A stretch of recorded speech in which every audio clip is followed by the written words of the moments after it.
everybody, and welcome to the Psychology of Men show. I am Dr. Kipp Pietrantonio, and with me, as always, Dr. Ryon McDerrmott. All right, so today we are going to be talking about what we call precarious masculinity, and we're going to be talking about a few different domains of this, how it shows up in physical strength, sexual prowess, toughness, money and success, stoicism, and logic and expertise. But first, I think our own Dr. Ryon McDerrmott should give us a little introduction of what is precarious masculinity. What does that mean? The word precarious, I don't even know if I fully know what that word means. So take us through what that means. Right. So Joseph Vandello and Jennifer Bosson are the people we most attribute to this particular theory. But basically what it says is that if I threaten a guy's masculinity, he's going to do all kinds of stuff to win it back, because masculinity is kind of something you earn through, for lack of a better word, point system. Like, so, the idea of masculine points or masculinity points, and they're really easy to lose and really hard to get. And they've tested this through a lot of different experiments where they threatened people's masculinity, and then they gave them choices of things to do afterwards. And the ones that were threatened were more likely to do some pretty stupid stuff. Yeah. So Ryan, what would be a way that they threaten, just so we can get like a picture of the experiment, what would it be? What would be something they would do to threaten somebody's masculinity? Right. So like the classic study they've done is they've given someone a masculine task, or even you could say maybe a gender neutral task, where let's say you have to braid a piece of rope. But then the masculine threat task is you have to braid hair on a mannequin. And then afterwards, so they're both doing the same dexterity with their hands, but afterwards the mannequin condition is more likely to then want to do some things like punch a steel plate to show how hard they can hit, do some kind of sports activity. There are a bunch of different variations of this study. Mm-hmm. So that's really, okay, so that's really interesting. So it's, now are the guys aware that that they feel this way, or is this kind of an unconscious mechanism, would you say? Yeah, this is a deception study. They're debriefed afterwards. The people, of course, who say that they picked up on it are excluded from the analyses and things like that. We actually did one in my research team where we gave people fake personality feedback and said, like, compared to most guys, you're like in the 90th percentile. So that's like a masculinity boost condition versus compared to most guys, you're not very manly, essentially. And then we looked at how that impacted their desire to own firearms. So, I mean, it's you can do it in lots of different ways of threatening this masculinity.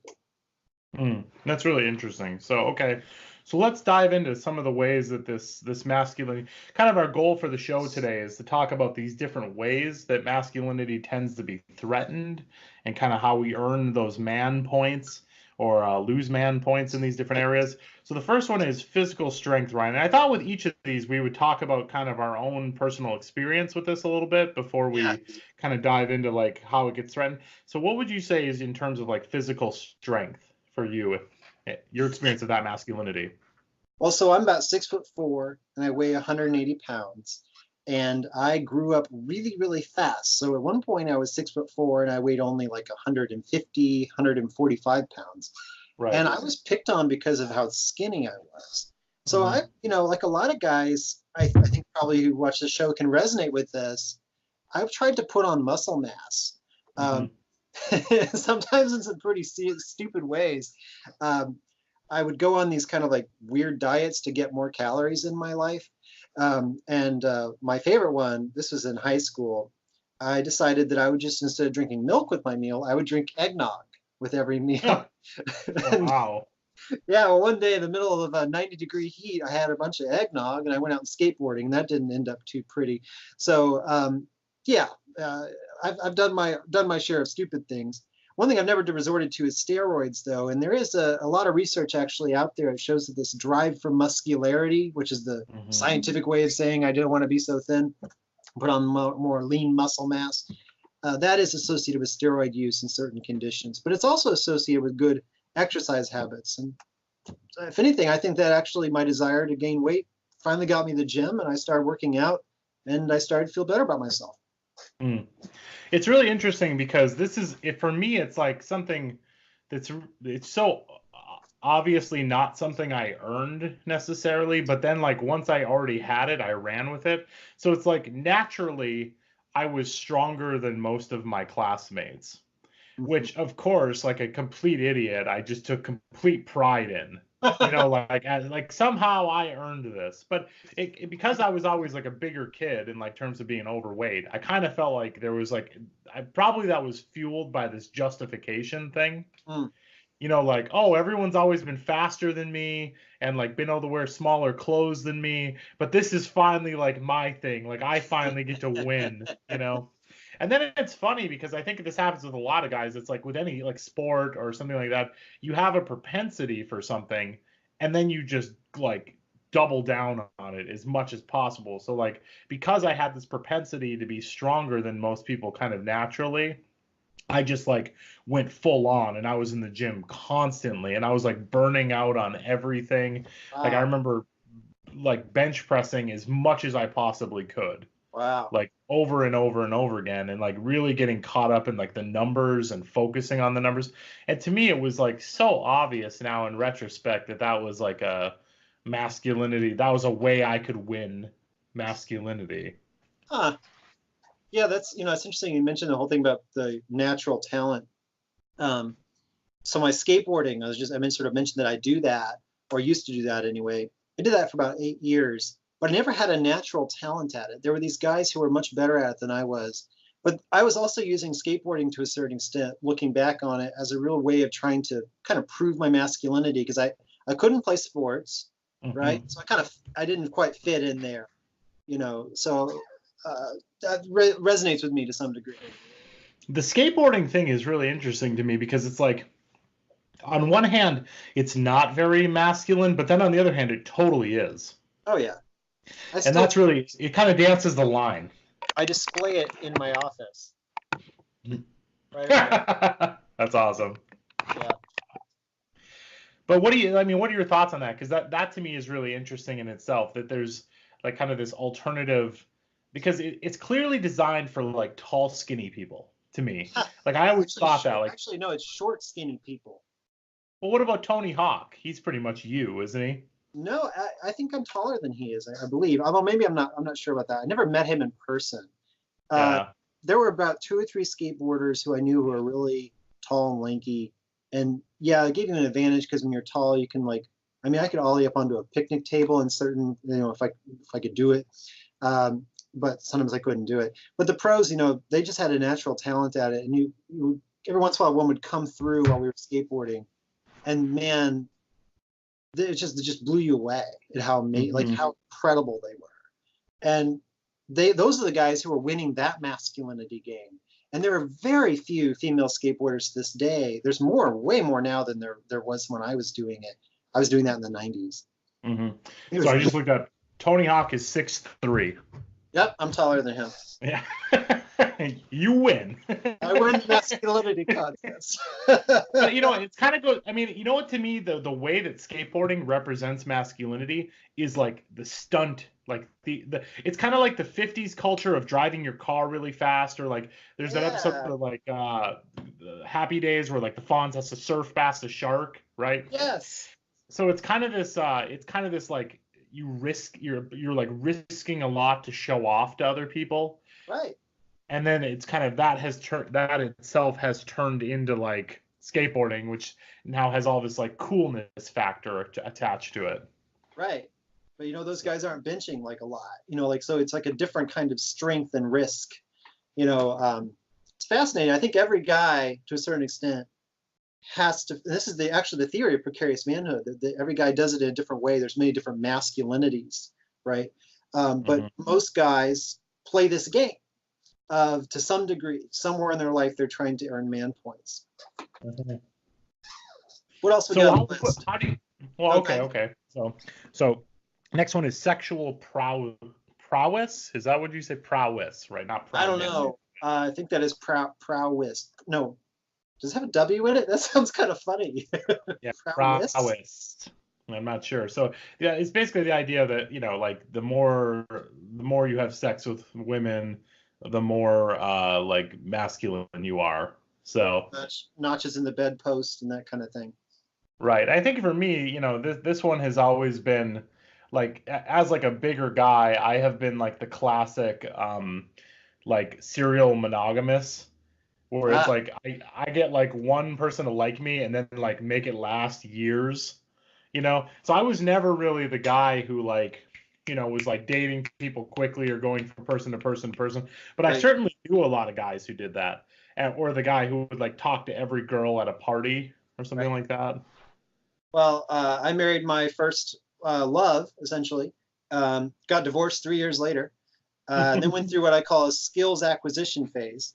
Um, and the online dating um, programs really helped with that process. And um, I actually looked at it as kind of like conquering some fears, like Mhm. conquering. I wanted to know that I could connect with women and not just that one woman. Um, and that was an important part for my self confidence, if you will. Um, Yeah. it feels good to win man points. Though I didn't look at it that way. That was more like an internal, uh, can I do this? I want to prove this to myself. Like, because I didn't Right. share it with anybody. Because I think this one's actually really misunderstood, or Mhm. like I think the way somebody in like a gender studies classroom would talk about this one versus what happens in reality are two very different things. So I think when you think about the stereotype of sexual prowess, it's this idea of like this guy who's like like sleeps with these girls and then the next day with his buddies is like, "What up, dude? Like I got laid last night, man. Like yeah, this girl's like ass was so fat and blah blah." Like Yeah, and right, I don't think that thing exists. right. Or maybe it does, and it's like one out of like 800 guys or something like that. Like there's a guy, but I think most people would be like, "Oh, that's super douchey." Yeah. Here's how I think it actually shows up is like people are at a bar or a club or something, people are dancing, and like one guy can get girls to dance with him and another guy can't. Mm, Right. So there's kind of this like idea of like you have the courage to go up and talk to women. You have the courage to like and the confidence to interact with women and to successfully get them to like you back enough to like engage in the dating ritual. right. And if you're a guy who's like tries that, gets rejected, and then feels shut down, Hmm. that's where I feel like that masculinity like shows up. So you get man points if you can like get women to interact with you. And of Right. course, we're talking a very heterosexual narrative, so I want to acknowledge that. Of course. But it's like if you can get women to kind of engage in the dating rituals with you, then you tend to play this one out. And I think with at least younger guys, that's how that looks like.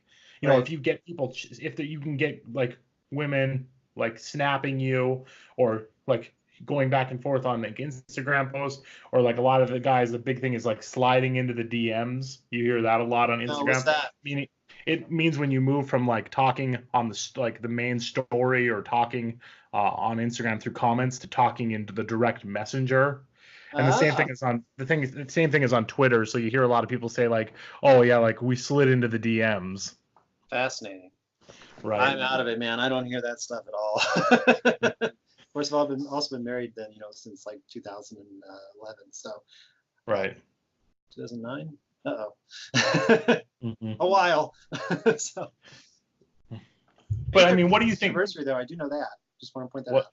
what'd you say? So May 13th is the anniversary, so I just want to point that out. I do know All that. right. Well, congratulations coming Just up. in case my wife watches this. So, okay, but do you have any other thoughts on like the sexual prowess one? You know, I think the part you said that really struck me was it's not that that guy doesn't really exist. I think that I have encountered that guy a couple times in my life, but I would even say that that doesn't really exist because uh, that's when you dig deeper in that guy that I'm thinking about. Like this is particularly people I've encountered in my clinical work. Um, there it's kind of fake. It's kind of like a mask trying to like connect with guys. Like it's oftentimes not even real. Like he didn't even like hook up with that many women and all these kind of things. Right. Um, and then also to add further credence to what you're saying, if you've seen the show How I Met Your Mother, right? Hmm. Yeah. So what's his name? Yeah, Yeah, Barney. Barney. Right. Like Yeah. he is hilarious because he's so it's ludicrous. It's Right. ridiculous. But that is the guy That's the Hmm. guy. So it's, in other words, it's a stereotype that maybe there's some truth to it here and there, but I think most guys don't do that kind of thing. I think where it does come apart though is that guy who can't connect with women or feels like he can't connect with women has such a deep feeling of shame, I think, a lot of times, in part Hmm. because we don't glorify that. We don't glorify that he tried. You know, it's like the end result has to be a relationship or sex. Um, Hmm. it's like the people in American Pie, for instance, they all are trying to get, to get laid, and it's hilarious along the way, but ultimately, right? It's the end goal is still to get laid. It's not to conquer your fears or do something interpersonally challenging for yourself. Right. It's to kind of conquer a woman in that way. I think it is patriarchal and dogmatic, and that's why the word prowess, I think, is appropriate. Mm. The other thing I think I noticed though too is like at least in the first two that we've talked about is that there's this same kind of it's like a self, what do you call it, like the motion machine that gets itself going. The same Perpetual thing kind motion. of, yeah, perpetual motion machine. Same thing kind of exists here. It's like if women respond to you well, you build confidence, Oh yeah, which then makes more women respond to you well, versus if women reject you, your confidence gets shut down really quick, which makes you more hesitant. right. Right, and that's the same thing with the strength, right? It's like if you have a natural strength, you like go into it, and if you Yeah, don't have that natural strength, you like have to find a new way, like you avoid that, right? right. That So makes that's that's a really good point. that's really interesting. Um, okay, so let's move on to the next one, which is toughness. Yeah. Talk Ford F-150 driving toughness. You can pull a yacht with your truck up a hill. There's like the most tough thing ever is all those truck commercials, and they all have it's like the Toyota Tundra. Yeah. Like Tundra, it's Yeah. cold, it's hard. Yep. Like Yeah. Well, they have, they always have some kind of like image of something like a big heavy thing falling into the back of it. mhm, It's like that would really be bad for the shocks of any truck. It doesn't matter what right. truck it is. But what kind of car or truck do you drive, Kip? I drive a Ford Escape. Hey, all right. I drive a Yeah. Ford Edge. Yeah. Ooh, Edge sounds masculine. It is. It's More than Escape. yeah. Escape could be masculine too. Have you ever tried the Ford Avoid? Yeah. The only way Escape is masculine if it's like if it's like Indiana Jones running from a rolling ball down a hill, like then Escape and like grabbing his hat right before the door closes. Right. That's the only way an Escape is masculine. You bring up a good point here, though, that this idea of precarious manhood is really based on this idea of discrepancy strain. That Hmm. there's a strain that men have from their gender roles in the sense that it's really hard to meet the ideal in any kind of category of masculinity. And advertisers are damn good at figuring this out. Just But like you with, know what? Okay. yeah, Yeah, but I'm also gonna say that like I think it's almost like it becomes like a joke almost. yeah. I Like don't know if they're joking though. but I'm saying like when you and I watch the Ford F-150 commercial, we know how over the top it is. And I think most people do too. It's not like you and I are the only one. It's kind of like the America. Yeah, like if you Yeah. make that like kind of if you do that voice around guys, everyone knows that you're kind of like paying homage to this fictitious Uh, like kind of like, oh yeah, like all I care about is yeah. fighting and drinking, kind of like guy. And I don't think that's really real. Where I actually think that toughness shows up, and you tell me if you think I'm wrong on this, Uh-huh. Ryan, is in not wanting to disappoint or be the weak link. Mm, So if me and you are loading wood, right, and I'm not getting tired and you are, yeah. you can't show that you're getting tired, No, that's true. right? So I think that's a part of it. Maybe that's how it shows up in everyday real life kind of stuff. I can tell you where it shows up in the measures that we use to assess it yeah, is yeah, this yeah. idea that you have to be tough even if you're not big. Like um so classic example of this would be like you can hold your own in a fight. You know, Hmm. like I don't know if you've ever been in a fight, but that alone would be like an indication that you're tough, that you've gone through some shit. Right. Yeah, I mean, I don't know. Like, do you feel like people get into fights that often now? Oh man, I mean, I don't know about now, but I know growing up, I've seen a lot of fights. Right. I So guess much maybe so that that, depends yeah, on where you're from too, right? So, yeah. but I never. So I was in one fight. I got out relatively unharmed, and I didn't have to harm anybody. So I more or less, as my dad used to say, I faked left, I faked right. I had him right where I wanted him, 6 blocks behind me. But I did. I was able to kind of de-escalate the situation and everything, and the person was really drunk, and they missed me when they tried to punch me. But I've seen some horrendous fights, like with skateboards and things, and just you know, it was probably like a weekly thing that I saw one of those things. I think I had a little PTS from it, to be honest. Like I occasionally, when I see a guy walking in like on the street, I have a little bit of like, oh shit, myself. Doesn't matter what they look like. If it's another guy, especially at night, it just brings back those feelings for me. But do I think that made me tougher? No. In fact, hmm actually, I don't look at it that way at all. But the guys that I hung out with, I would hmm say they met this traditional view of toughness. Um, Right. because half the time, actually no, like most of the time, they won those fights if you can consider winning at all. They had less Right. damage. But I think you could have just told me that story in a way that did win you man points if you wanted to. Oh, and I do sometimes, for sure, depending on context. Are you kidding? Yeah. Right. I mean, if I'm around certain people that I know will like appreciate that, I will talk about how, I've been around people that have hit people with skateboards, and I sort of like, I think I fall back on that sort of thing when I'm feeling a little insecure, which is the whole idea of precarious manhood, is that we Right. latch onto that when we're feeling insecure in other places. Yeah, because I think that kind of thing kind of shows up with me too, in that like, so I grew up in the Upper Peninsula of Michigan, which is this like super rural kind of backwoods area, and the people who live there are known for being pretty tough, Yeah. right? So like, even though when I was there, I was just like, get me the hell out of here. Like, I just want to like go to a bigger city and like be able to go see bands that I like who actually play in towns that I can visit, you know. Yeah. But like, that'll totally happen where people like, even the town I'm from sounds insanely tough. The town I'm from is called Iron Mountain, Oh wow. It's which like is just iron. like the most masculine town of all time. But then like, so people will kind of like go with that and be like, whoa, he's like a big guy, he's got a beard, he's got a deep voice, and he's from Iron Mountain in the Upper Peninsula of Michigan.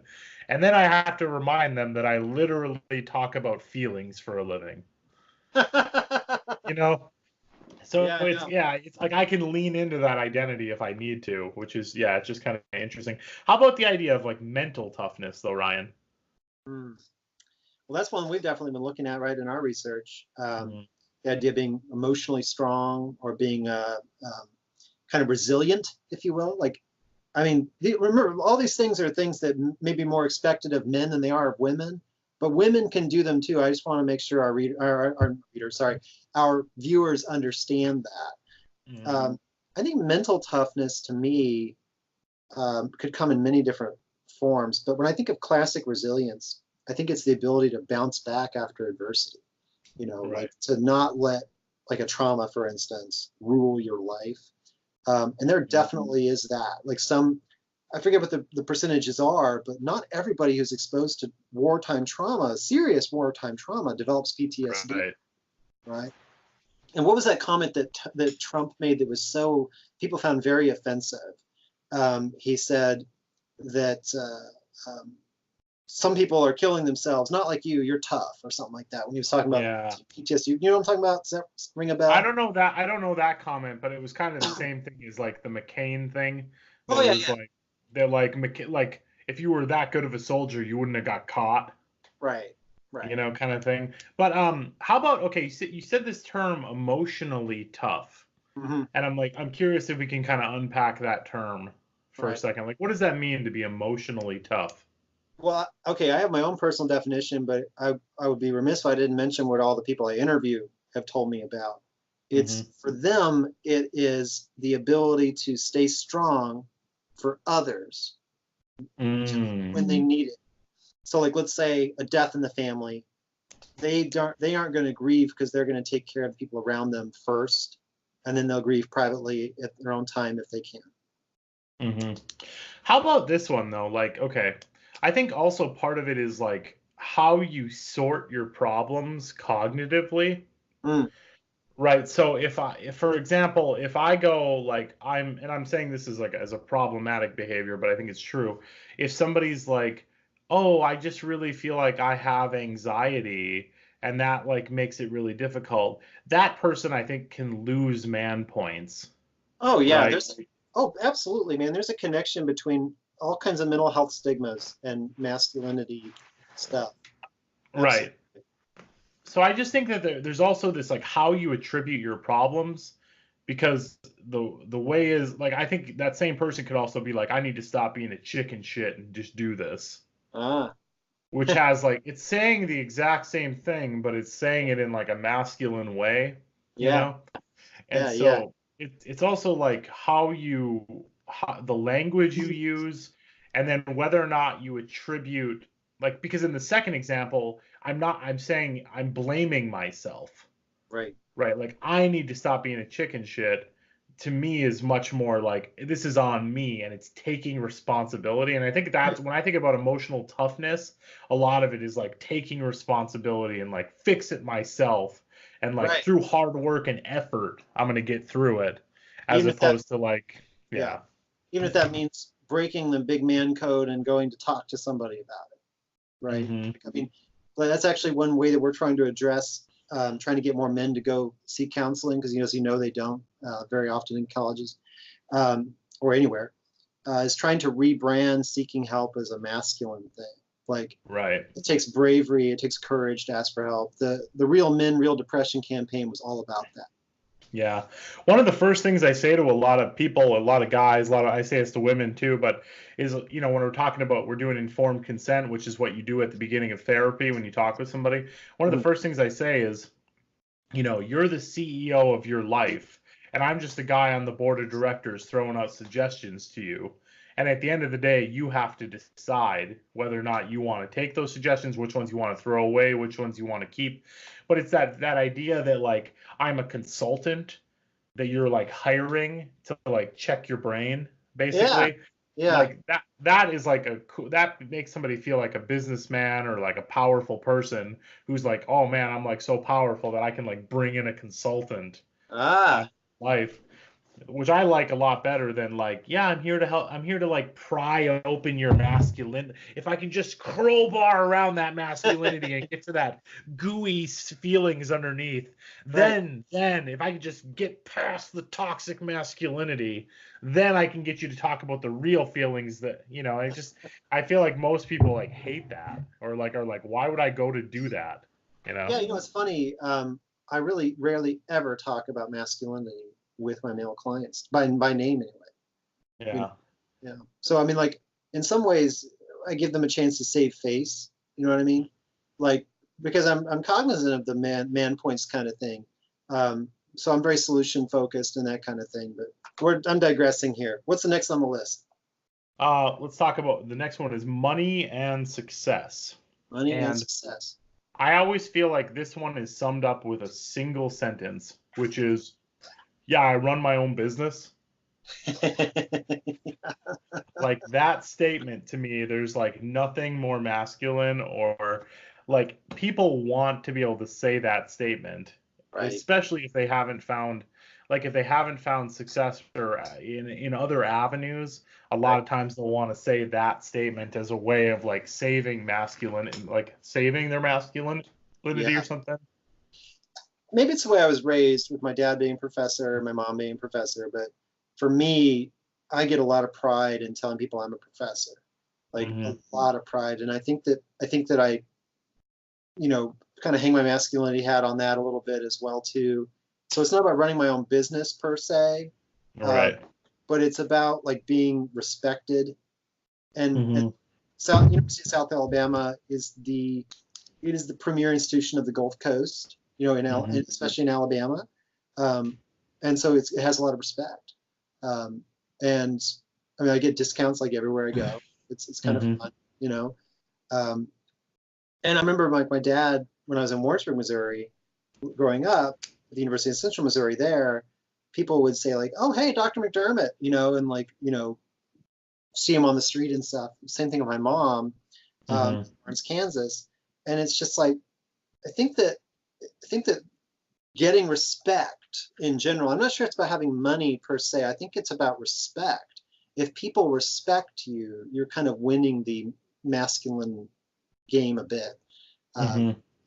But I mean, money I think is a common route people can go there. But like, so my brother-in-law does own his own business, and he's very wealthy. But he doesn't, you know, like, no one would know unless you ask, like, unless he somehow figured out a way to advertise it, and he doesn't do it. But here, because I'm getting the discount on those other things, people like know. There's a lot of chances for me to share it. But so I think, yeah, go ahead. Yeah, I think part of it though is also like and this is where masculinity meets social class. So there's also this piece of like if you're truly wealthy, you never talk about money. Yeah, that's right. Like money becomes hidden again, right? So part of it is also, and that's a very like white thing, I would say as well, to do that. Versus I think like the counterexample I would give is like hip hop culture, which nobody would argue is not masculine. Hip hop culture is insanely masculine, and there's literally a million music videos of people just throwing money.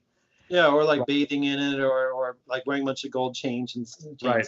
So the idea is that, like, you know, it goes back to the Tony Montana Scarface thing, is like, first you get the money, then you get the power, then you get the women, right? Do you think it's like that? I mean, do you think that that's what's in people's minds? I don't think it's necessarily that, but I think money is indicative of success and like options and being able to like buy flashy things. It's basically your way of getting your peacock feathers. Oh yeah, yeah. Well, you know, I know the research would support that. They've taken identical looking guys who sort of like are considered average or versus like attractive or whatever. But even the average guys get a big ass boost when they get you get to see their income, you know. Right. And you manipulate that to be higher and higher. Yeah, no, that's a good point. And the alternative is like, if a guy's unemployed, like, how do you lose man points here, right? Yeah. If a guy loses his job, or he's unemployed, or he doesn't make a lot of money, like the only way women tend to find somebody, like, let's say I worked at like a non-profit or something and I only, you know, I got paid very little amount of money, like I would have to wait for, like, in the traditional kind of relationship perspective, I would have to find the woman who like took sympathy upon that, like, oh, that's so sweet that he does that or something. But it's much harder to get a date if you're like a garbage man or something like that for a living. I don't know. I mean, because I don't know any garbage or sanitation workers, I guess. But I think maybe I just want to say, I wonder if we're stereotyping here, because that sanitation worker might be able to win the masculine points in other ways, not necessarily about pity per se, but the toughness it takes to be a sanitation worker. I'm thinking like Mike Rowe or whatever his name is, you know, like the dirty jobs guy. Right. You know, there's something that's like the toughness piece. All these things are obviously correlated and kind of swirl around together. But I think that guy loses points if his job, like if his dirty job doesn't produce an income that can buy things. Yeah. For that family. Maybe you're right. I just don't want you to be right. Does that make sense? Oh, okay. Okay. That makes sense. I mean, like, maybe you're right. My worldview, I don't want that to be right, because I feel like that's just kind of sad. Well, I mean, I think that's kind of the whole Trump coal miner thing. Right? It's that these coal miners are out of work and they're like hardworking people without anywhere to put their hard work. You know, and it's the reality, you know, and I think there is, like, if you are, like, for example, if you work at a grocery store, that's not as masculine as being like a construction worker. You know what I mean? Even though like a low-wage construction worker may pay similarly what a manager at a grocery store pays, Mm. but like one has much more of a masculine tone to it than the other. Well, here's an interesting thing. In Mobile, there are a number of dock jobs, right? Like, Mhm. right there on the port. Um, and where my stereotyping came in is I was working, sorry, I was talking to somebody one time about what that was like to work there. And, I had going in and I thought he maybe made like $30,000 a year. He makes Mhm. $80,000 a year, Hmm. basically operating one of those cranes, those big cranes. And it's just Right. like, wow, you know. So maybe there's another piece in here. It's not necessarily about money. Maybe it's also about prestige. You know what I Yeah. So Yeah. in social class research, your social class is made out of three things: your income, your occupational prestige, which is Uh-huh. that second thing, and Yeah. then your education level. Okay. Right. So you take those three things and you end up with like a person's social class, kind of if you're looking at a more objective definition. That's interesting. So yeah, so I would say like the combination of the money and then I would add another dimension, which is power. Yeah. Right. So that dock worker may have money, but he has very low prestige and he has very little power. Right. There's not a lot that job can do, Right.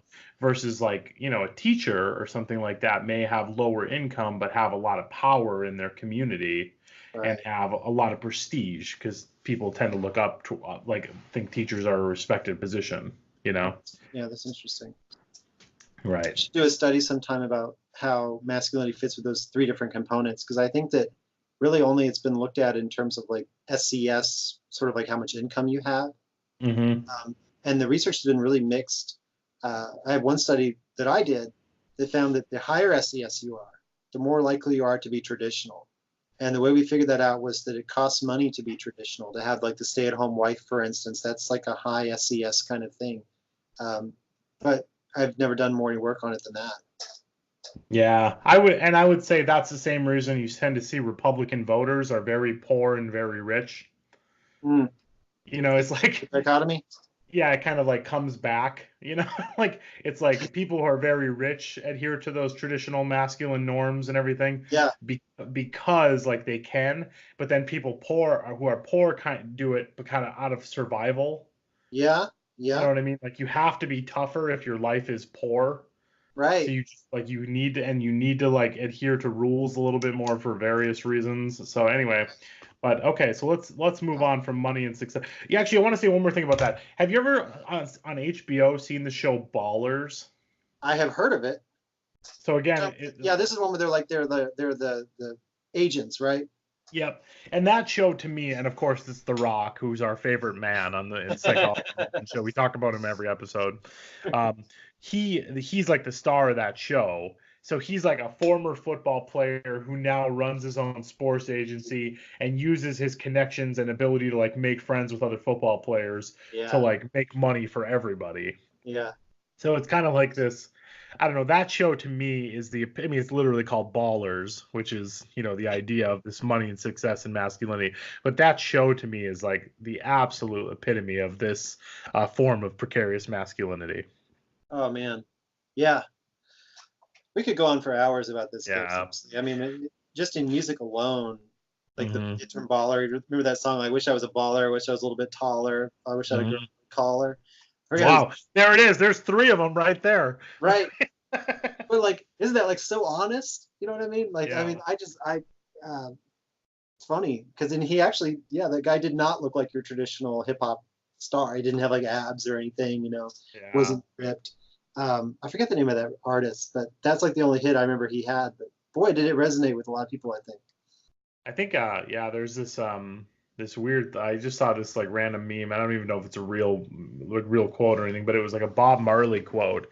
Uh-huh. And it said like today people are being praised for being fake and punished for being real. Wow. So it's kind of this idea that if anybody steps out of line with what's socially expected with them, they get like in trouble. But if anybody's like, yeah, real and honest with how they feel, they get like Right. They get punished too. Anyway, it doesn't matter. But all right, Yeah. let's move on. This is my favorite one. This All right. next one. So I'm freaking excited to talk about it.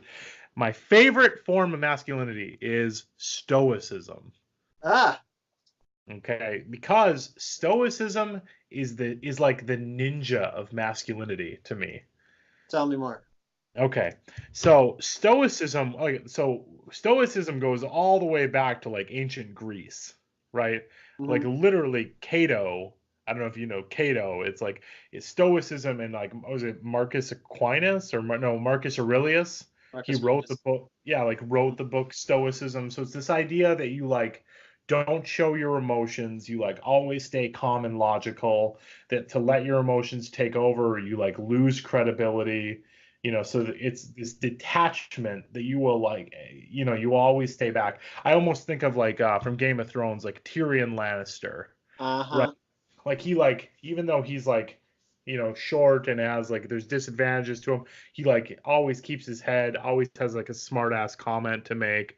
That's like, this stoicism idea. But here's the thing, is stoicism has like survived throughout the ages by evolving and changing. So today, the young men that like I work with or see, they would never be like, oh yeah, like I think it's just really important to never talk about your feelings. Right. They wouldn't say something like that. What they would say is like, hey man, or like, yeah, I like this is my friend, Mike, he's pretty chill. Mm. Right. So this idea of like being chill, like you don't cause any drama, you don't bring up any like problems, you're always just cool with everything. That's kind of how stoicism has shown up nowadays. But it essentially has the same idea. It's like don't complain, don't bring up any problems, don't bring up any feelings, and just go with whatever's happening. Wow. Wow. Even though you might be, kind of struggling underneath, you know. Hmm. I think that's where the danger of stoicism, you know, becomes pretty apparent is when people start self-medicating and these other kind of things to avoid expressing their emotions to other people. Um, but at the same time, I see a lot of benefits to stoicism. Obviously, it's been around for a long time, right? So it's survived, and yes, Hmm. it's evolved, but it's survived. And I want to point out both men and women can be stoic, and when Hmm. both men and women are stoic to an extreme, they have the same problems.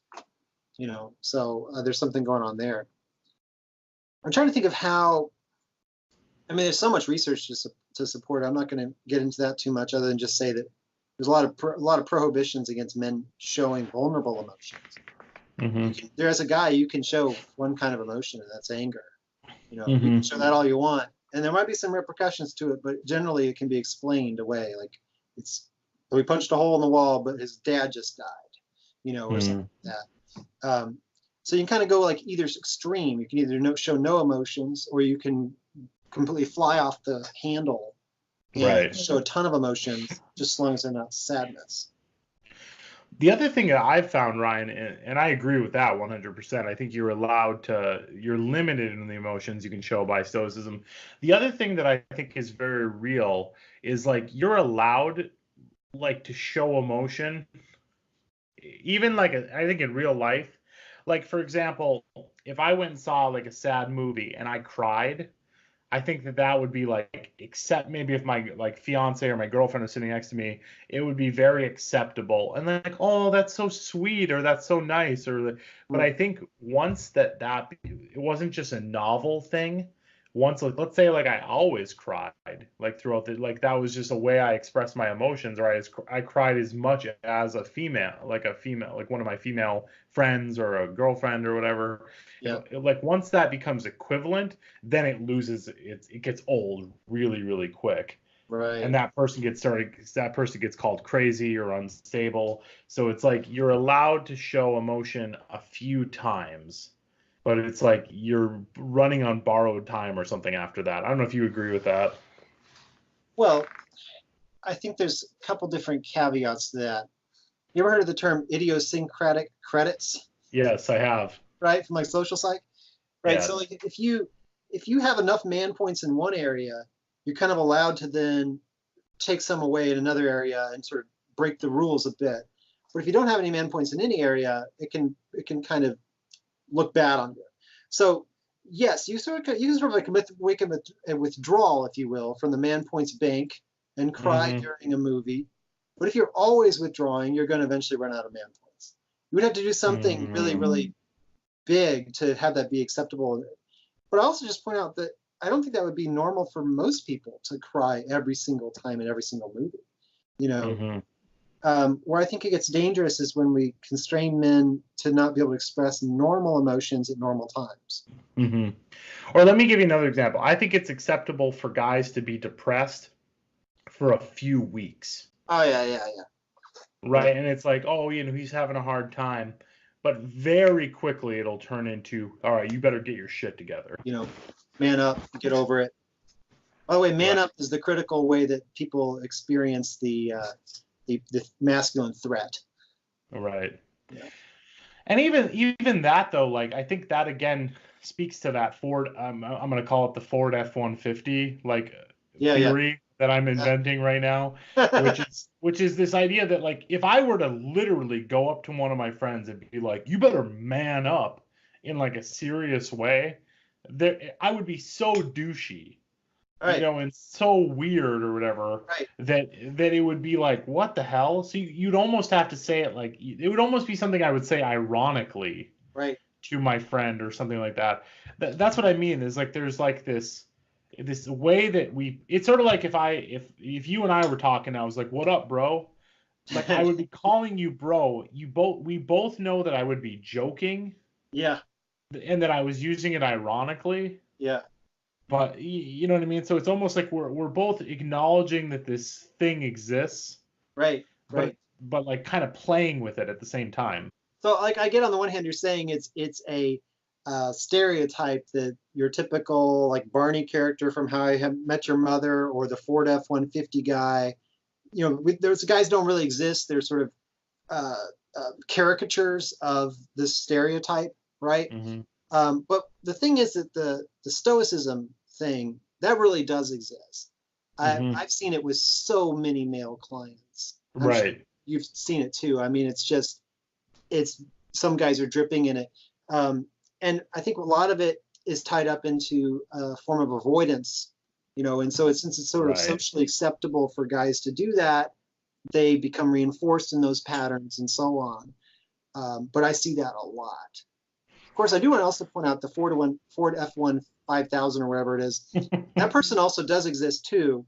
When I was driving through Texas one time with my band, we got Hmm. passed by one of those gigantic like half-track trucks with a guy with a cowboy hat and a handlebar mustache, right? Yeah. 5 minutes later, another one passed us, same cowboy hat, same mustache, Right. different color truck. Yeah, I mean, I think I see that, and I would say that like I live in Texas, so so Yeah, you do. I also think that part of it is like it's almost beyond that thing. It's almost become like fashionable or a status symbol. At least where I live in Dallas. Dallas is this weird place where like you don't buy cowboy boots. You buy like $300 or $800 ostrich skin cowboy boots. Oh yeah, Dallas is notorious for being very like high SES and Hmm. is that right? But the same thing with like the F-150. Like you'd buy the King Ranch edition of the F-150, which is a real thing. The That's Texas really called the edition. King Ranch.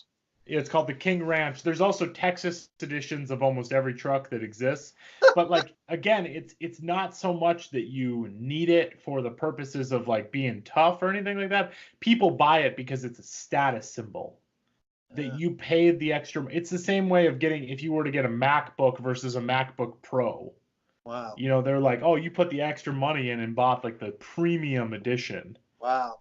right? So that's what I mean. Like the cowboy hat is no longer about keeping the sun out of your eyes. It's about like how much did you pay for your cowboy hat? Yeah, At least that's my read on it. Because yeah, within cowboy culture, there's like different names. So there's like the lowest form of a cowboy is what they would call a shit kicker, yep.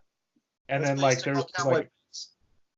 right. And Shit then they would kickers. have they call if you wear like more like hipstery kind of cowboy clothes, they would call that like they call it like a drugstore cowboy. Is there a rhinestone cowboy in there somewhere? I'm sure there is, but it's kind of evolved into its own thing. It's not just purely about toughness. That's tied in and integrated. But Right. anyway, let's move on here though. That we're Yep. getting off. Once we start talking about Texas toughness, we're in a whole. That's its own field of study of masculinity right there that we could probably write a book on. We probably So, should do a show on that sometime. all right. So last one is what we call logic and expertise. This Right. one's a little trickier, I think. So Ryan, what's your take on this one? Well, okay. So when I first got invested in the research in psychology and masculinity, like 2005, I read this book that was published in the 70s called The 49% Majority. I'm sorry, 49% Majority by Brannon Mm-hmm. and Junie. And what they did is they did a study, which I'd be really curious to see if this still happens today. This is in the 70s, all right, where they took every single like thing you could do, every skill. It didn't matter what it was, figure skater, like flower arranger, whatever, Mm-hmm. things that traditionally would be considered more feminine, right? And they just added the word expert in front of that. Then they also had one where they didn't have the word expert in it. And every single time, the word expert added about 2 to 3 percentage points on the man quotient, essentially, of how manly that skill was. So it was, you can be Wow. a flower arranger, but you can also be an expert flower arranger, and now suddenly you're a badass. So That's really funny. now it was a So there's, 70s, so I don't know if it would replicate today. Yeah, go ahead. well, I think it's just that it's like the idea that you refined a craft. Right. And I think that one goes all the way back to like hunting, Oh, right? It's like, it's this idea that you're like the best hunter. So right, you've developed this skill set, and so right. that's how I've always thought about that one. Well, it's interesting you mentioned that, okay, because all like everything we've talked about today, people could argue is like evolutionary psychology kind of stuff. Mhm. That these are traits that were selected in men who are successful, and that's why, for mating purposes, we do these things.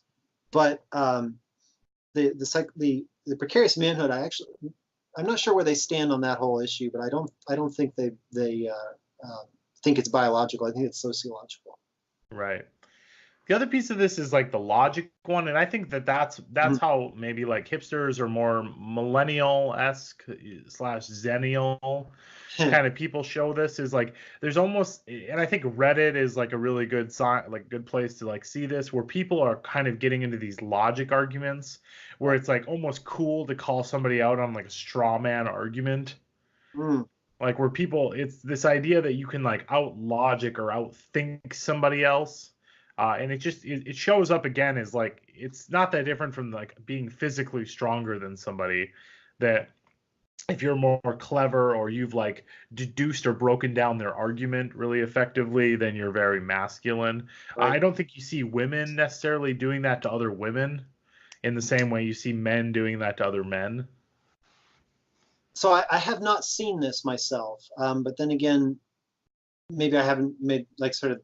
You're more on the ground, working with students. I'm not there as much, um, but I have seen just like I'm thinking of, like characters on TV and such, that part of the way they showed their manliness, if you will, or definitely their skill and dominance, was by being just wicked smart. You know what I mean? Hmm. Like really being really good at figuring things out. Um, like here's an example. You've ever seen the show Monk? Yeah, you know what show I was going to reference was House. Oh, House is a good one. Yeah, because he's kind of a traditional and masculine guy. Monk's kind of, a teddy bear. In Yeah, he doesn't really but have. House is like showing by outsmarting anybody, he's allowed to break the rules, and Yeah, yeah. And he's a mess, right? Like, so he's right. also kind of showing and he's stoic.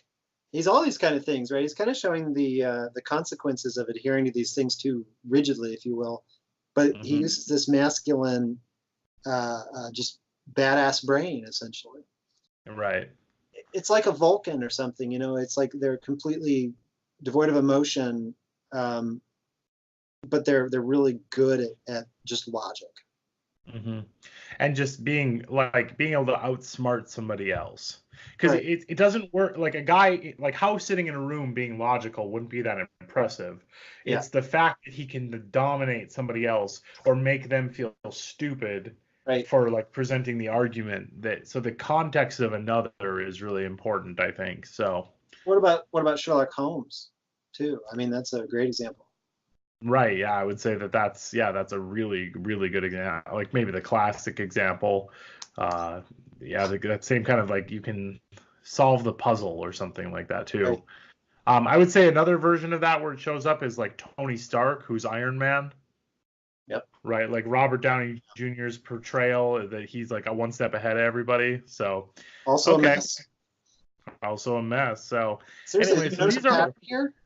what's that? There's like a pattern here, though, like where people who are winning at these things, most of the characters on television, maybe it's because of the multidimensional kind of way we portray masculinity nowadays. I don't know, but it seems like a lot of guys are kind of tortured. Well, I would say it's different with with Robert Downey Jr. because again, he's like the CEO of a company Right. and like he kind of has it all. He's more like The Rock to me versus like House is like more of an addict who's falling apart, Right. in all ways. I just watched Iron Man 2 last night, and he basically like self-destructs in Oh, that. really? Yeah. It's been a while since I remember that, but I forgot about like sort of the like he's drinking constantly. Well, he's drinking chlorophyll constantly, but he's acting drunk constantly. You know, Right. But isn't that just like interesting? But isn't it interesting that I can't remember if is it Civil War or is it the newer the not Endgame but Infinity War yeah. where it starts off with him solving his own trauma. Like Ah, he makes the invention where he has like VR where he can go back and live his own trauma. right, Like right. that's got to be the most masculine mental health thing ever. You literally make an invention to do your own exposure therapy. So anyway, That's okay, so that is our five, one, two, three, four, five, six different examples. Now, which ones did we miss? Did we miss some? Are there other forms that show up? Let us know down in the comments below. We are now going to move on to the second part of our show, which is the research roundup. research roundup. Research roundup. The first study is called Walking on Eggshells. It's a qualitative examination of men's experiences of intimate partner violence. So basically, this researcher, Elizabeth Bates, from the University of Cumbria in the United Kingdom, what she did is she interviewed male survivors of intimate partner violence. Majority of them were heterosexual, so these were women abusers that they were reporting on. And she just was looking for themes about those experiences. So three themes that really stick out to me, Kipp: coercion, control, physical aggression, and psychological aggression. The reason they stick out to me is they're very similar to what we see when women report about the abuse they've experienced. Right. And I think that's pretty interesting because when we think about men being like abused by women, I think what most people picture is like somebody being slapped in public or Right. something like that, but not necessarily like emotional, like the coercion thing. I think of clients I've worked with where somebody has been like made to feel excessively guilty for Right. like wanting to go out with friends or wanting to just go to work or like not coming home from work, and Right. so those are kind of the examples that I think of. How about you? Exactly. I think of like almost like stereotype things I've seen in movies, you know. Yeah. And one thing I always noticed in those movies is that the audience members usually laugh. Like for instance, woman hits a man with a frying pan or something, and people laugh about it. But if it Right. were switched around, if it was a man hitting a woman, it wouldn't be that funny, of course. But I was Right. struck by the similarities and the this paper has a number of descriptions of what happened, and they sound very similar to not only my own clinical experience working with both men and women who have been in abusive relationships, but they sound really similar to like what women typically report in the research. Right. So, kind of overall of the study is interviewed these men who were in abusive relationships. Those men reported very similar themes to what women experience in a abusive relationship. Right. Pretty interesting study. If you want to, I'll have it right below here. Go ahead and check it out. What do we got next, Ryan? All right, so the next one is Adonis on the Apps, Online Objectification, Self-Esteem, and Sexual Minority Men. The lead author on this is Aaron Breslow at the Department of Counseling and Clinical Psychology at, and this time is Columbia. But one of our old friends, Mike Parent, is on here from our division. So I thought it'd be kind of a cool thing to highlight the work he's doing. and them together. So what they did is they were looking at these dating apps like Grindr, Tinder, things like that, but they were looking at them in sexual minority men, and particularly trying to say, how does looking at these apps and using these apps influence the users' perspectives of themselves, in particular their self-esteem, their body image?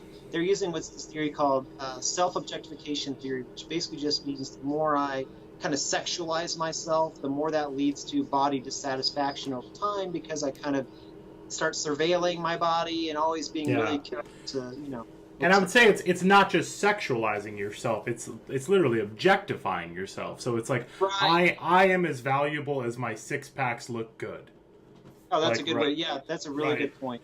So there's no longer the internal value to yourself; it's purely your body. Right. Well, researchers have found support for this theory in a lot of different populations. This, as far as I can tell here, is the first one to look at it in this population with this kind of technology in terms of these apps. And what they found is that there was support for this theory, that the more you're using these apps, the more ultimately your self-esteem was decreased in terms of your body self-esteem. And that this was explained by kind of these theoretical processes that we would expect from self-objectification theory. But what's interesting, Kipp, is that they didn't find that the amount that you used one particular app mattered. What really mattered was the fact that you were using multiple apps. So the more apps you use, the more likely this effect happened. That's kind of interesting. So it's essentially like the more platforms that you're on, the more likely you are to objectify yourself, which can lead to things like body dysmorphia, eating disorders, all those kinds of things. Yeah, that's interesting that if you're just like on Grindr every single day, that wouldn't be as impactful. Maybe it's just if you're on Grindr and you're on, Hinge and you're on Tinder and you're on Bumble, you're like being objectified in so many different domains, I guess. Maybe that's what kind of does the trick. I'm not really sure. That'd be a great, I'd love to ask Mike why that kind of happens. So, yeah, and I'd also be curious if it happens in heterosexual dating apps as well. In theory, it could, right? Because it's just any kind of objectification. But I know there's a lot of research on like body image, eating disorders with like Facebook and Instagram that has pretty much come out with exactly what you would think is the more people are getting those kind of instant self-esteem boosts. From getting likes and everything, the more likely they are to become depressed, not like their body, feel like they have to maintaining this kind of like false image. So right, that makes total sense. One of my students did a content analysis a long time ago of there was I think Out Proud or something like that magazine, or Pride magazine. I forget the name of it. It was a long time ago.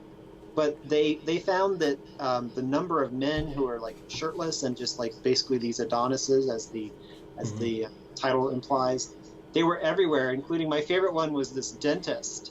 And it was just, the dentist was not wearing a shirt, and he had like ripped abs. And he's like, come on down to so-and-so, I'll clean your teeth or whatever. Yeah, it's awesome. So there's also something going on in that particular culture. Yeah, an over-objectification and sexualization for sure. So, all right, so that's the end of Research Roundup. Research Roundup. Yeehaw! I hope you enjoyed the episode. Shout out to the wonderful authors who put in a lot of work to get those studies done. Don't know if everybody understands the amount of work it takes to get a study done, but it's usually about 1 to 2 years worth of work to get something out there. So great job to everybody. That's the end of our show for today. My name is Dr. Kipp Pietrantonio, and with me, Dr. Ryon McDerrmott. All right. Peace out, everybody. Audio Jungle.